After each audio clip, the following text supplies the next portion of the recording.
Magandang gabi po sa ating lahat. Narito ang latest na update sa binabantayan po natin na si Bagyong Marce. So ayon po sa ating latest na data or latest bulletin as of 11 p.m., nasa karagatan pa rin po yung sentro nitong si Bagyong Marce, and as of 10 p.m. yung latest location niya ay nasa may silangan or 715 kilometers silangan ng Daet, Camarines Norte. So nasa may dagat pa rin po ito na may taglay ng lakas ng hangin na 100 kilometers per hour malapit sa gitna. So nag-intensify pa po ito lalo at isa ng ganap na severe tropical storm, at yung gustiness niya po or pagbugso ay maaaring umabot ng 125 kilometers per hour. Mabilis po yung kanyang pagkilos, pahilagang kanluran or northwestward sa bilis na 35 kilometers per hour, at kung makikita po natin dito sa ating latest satellite image, yung mga kaulapan po na dala nitong si Bagyong Marce ay nakakaapekto na sa may bahagi ng Bicol region, at habang papalapit itong bagyo, maaaring maapektuhan din yung silangang bahagi ng northern at central Luzon area. Naasahan din po natin, nakikita po natin sa ating latest satellite image, yung malalakas po ng mga pag-ulan na dala nitong si Bagyong Marce ay mostly concentrated dito po malapit sa sentro ng bagyo. So inaasahan po natin na habang papalapit itong binabantayan po natin na si Bagyong Marce, malaking bahagi po ng northern Luzon ay maaaring mahagip ng rain bands o mga pag-ulan dala nitong bagyo. So alamin po natin mamaya kung alin yung mga areas na posibleng makaranas ng malalakas na mga pag-ulan dala nitong binabantayan po natin na bagyo. Alamin naman po natin ang nilalaman ng ating latest na track forecast as of 11 p.m. So meron po tayo yung central track or yung magiging pagkilos or general kilos nitong si Bagyong Marce sa mga susunod na araw habang nasa loob ng ating Philippine Area of Responsibility. Meron din po tayo yung forecast intensity or yung kategorya or lakas nitong bagyo sa mga susunod na araw habang patuloy pong binabaybay yung bahagi po ng ating bansa. Yung area naman na shaded ng puti, yan po yung forecast probability cone. Yan po yung area na maaaring daanan ng sentro ng bagyo habang patuloy po siyang kumikilos dito sa may bahagi ng northern Luzon. At yung area shaded naman ng yellow, yan po yung radius ng bagyo o dyan po yung malalakas na hangin na dala nitong binabantayan po natin na si Bagyong Marce. Based po sa ating latest na track forecast, nakikita po natin na mas lalakas pa po ito lalo at maaaring umabot ng typhoon category bukas po ng umaga, at maaaring manatili po siyang typhoon category hanggang patuloy pong lumabas ng ating Philippine Area of Responsibility. At ayon din po sa ating latest na track forecast, kung makikita po natin itong central track, maaaring mahagip or possible po yung landfall scenario natin sa may bahagi ng Babuyan Islands, kung hindi naman sa may area ng mainland northern Cagayan, possible yan Thursday ng gabi or Friday po ng madaling araw. Pero kung nakikita po natin itong forecast probability cone, malaki po yung sakop ng northern Luzon. So ibig sabihin, hindi lamang po sa may area ng Babuyan Islands or sa northern mainland Cagayan ang possible landfall scenario po natin. In the event na mas lumakas po yung high pressure area dito po sa may taas ng bagyo, itutulak or possible na maitulak niya po yung bagyo pababa, at hindi po natin inaalis yung possibility na maaari din po siyang maglandfall sa may Cagayan, Isabela area sa mga susunod na araw.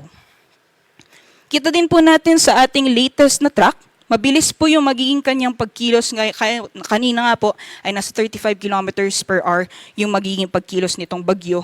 At nakikita po natin mabilis yung kanyang pagkilos sa susunod na 24 oras. Ngunit after that, may kita po natin na babagal yung magiging pagkilos nitong bagyo. So most likely ay mananatili po siya sa may silangang karagatan ng northern Luzon. So ibig sabihin po niyan, nakita po natin yung sakop ng rain bands nitong binabantayan po natin na si Bagyong Marce. So starting Wednesday evening or Wednesday hanggang sa darating na Friday, posible pong mahagip ng rain bands nitong si Bagyong Marce yung bahagi po ng northern Luzon. So asahan po natin sa mga susunod na araw ang posibilidad ng ilang araw na walang tigil na mga pag-ulan.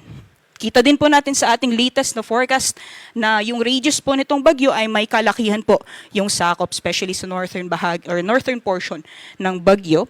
At unti-unti po siyang unti-unti din po nitong mahahagip yung area ng eastern section ng northern Luzon habang papalapit itong binabantayan po natin na bagyo. So yung radius niya maaring mahagip po yung eastern section ng northern Luzon for the next 24 hours, at for the next 36 hours maaring mas maraming areas din po ng northern Luzon ang mahagip nitong radius ng bagyo. Dyan po yung malalakas na hangin na dala po nitong si Bagyong Marce. Kaya naman, as of 11 p.m. ay nakataas na po ang tropical cyclone wind signal number 1 sa mga lalawigan ng Batanes, northern at eastern portions ng Cagayan kasama ang Babuyan Islands, si eastern portion ng Isabela, northern portion ng Apayao, at northern portion ng Ilocos Norte. So may lead time po tayo na 36 hours. Unti-unti po natin mararamdaman yung lakas ng bugso ng hangin na dala po nitong si Bagyo Marce. Mainam po na paghandaan po natin ito.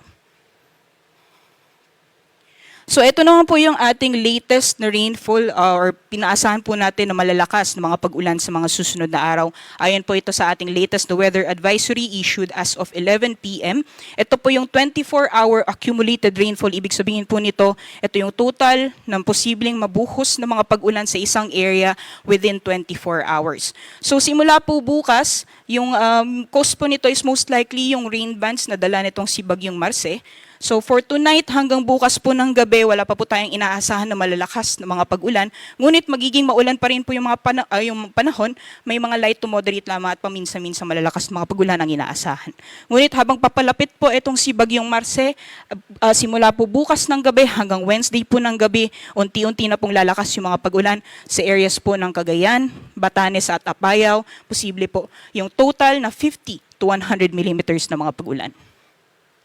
Pagdating naman po ng Wednesday evening hanggang Thursday po ng gabi, so Wednesday to Thursday po yan, unti-unti na pong mararamdaman yung malalakas na buhos ng ulan dala nitong si Bagyong Marce habang papalapit po sa ating Philippine landmass. So possible na po yung intense torrential or mahigit 200 millimeters na mga pag-ulan sa area po yan ng Cagayan.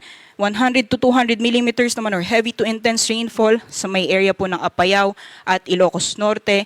Pagdating naman po sa Isabela, Abra, Ilocos Sur, Kalinga at Mountain Province, posible naman po yung 24-hour accumulated rainfall na aabot ng 50 to 100 millimeters. So especially po sa areas na nakataas po yung intense to torrential ng mga pag-ulan, posible or mataas po yung posibilidad ng mga pagbaha o pagguho ng lupa. At kita din po natin sa ating latest sa forecast track, babagal yung kanyang pagkilos dito sa may silang karagatan ng Northern Luzon. So ilang araw din po yan na tuloy-tuloy ng mga pag-ulan. Paghandaan po natin, pinag-iingat po at pinaghahanda na din yung ating mga kababayan sa mga posibilidad ng mga pagbaha o pagguho ng lupa.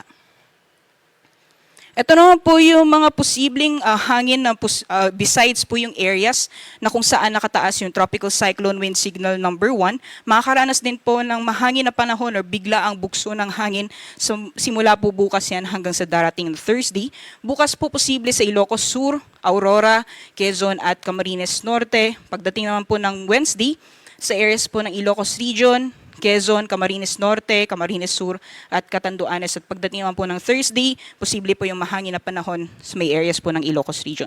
So besides po yung severe winds or yung posible mga pagbugso ng hangin, nakita po natin kanina sa ating latest na forecast track na maaaring umabot ng typhoon category itong si Bagyong Marce. Ibig sabihin po nito, ang pinakamataas na tropical cyclone wind signal na maaari po nating itaas sa mga susunod na araw ay signal number 4. So pag signal number 4 po yung hangin or signal number 3 or signal number 4 po yung hangin, maaari pong ito po yung hangin na posibleng magdala ng mga bubungan po ng ating kabahayan. Delikado po lalong-lalo na yung mga kabahayan na gawa lamang po sa light materials. Possible din po na mag-uproot ito ng mga puno. Pagdating naman po sa magiging kalagayan ng ating karagatan sa susunod na 24 oras po ito, sa ngayon po wala tayong gale warning ng kataas, pero habang papalapit itong si Bagyong Marce, ay maaaring magtaas po tayo ng gale warning, especially po sa areas or sa dagat baybayin ng Northern Luzon. Pero sa ngayon po, inaasahan natin sa susunod na 24 oras, magiging maalon po ang karagatan na maaaring umabot ng 3.5 meters po yung taas ng mga pag-alon sa dagat baybayin po ng Batanes, Ilocos Norte, Cagayan kasama ang Babuyan Islands, at Isabela, at posible namang umabot ng 3 meters sa nalalabing dagat baybayin ng Ilocos Region, seaboards of Aurora, Quezon, Camarines Norte, northern seaboard ng Camarines Norte, at northern at eastern seaboards ng Catanduanes. Delikado pong pumalaot sa ngayon, as much as possible, iba yung pag-iingat lalong-lalo na po sa ating mga kababayan na may mga malit na sakyang pandagat na planong pumalaot.